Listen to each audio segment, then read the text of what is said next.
En plein désert du Sahara, ces petits villages en terre cuite abritent des dizaines de milliers de déplacés. Depuis des décennies, ces réfugiés du conflit au Sahara occidental vivent en exil. Ils sont aujourd'hui de plus en plus nombreux à se sentir délaissés par la communauté internationale. Depuis le début de la guerre en Ukraine et maintenant avec le conflit en Palestine, on remarque une différence dans les livraisons d'aide humanitaire. On en recevait beaucoup plus avant. Car depuis 1975, le Sahara occidental est au centre d'un conflit permanent. D'un côté, le Maroc qui revendique sa souveraineté sur la région.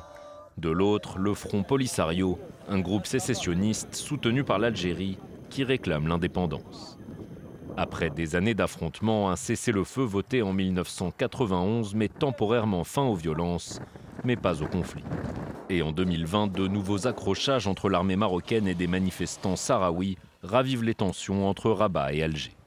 Près de 175 000 personnes sont aujourd'hui déplacées par le conflit, mais malgré leurs conditions de vie difficiles, de nombreux réfugiés refusent d'abandonner leur identité sahraouite.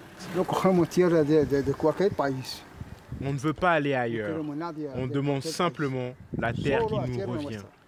On ne veut vivre nulle part qui ne soit pas le Sahara.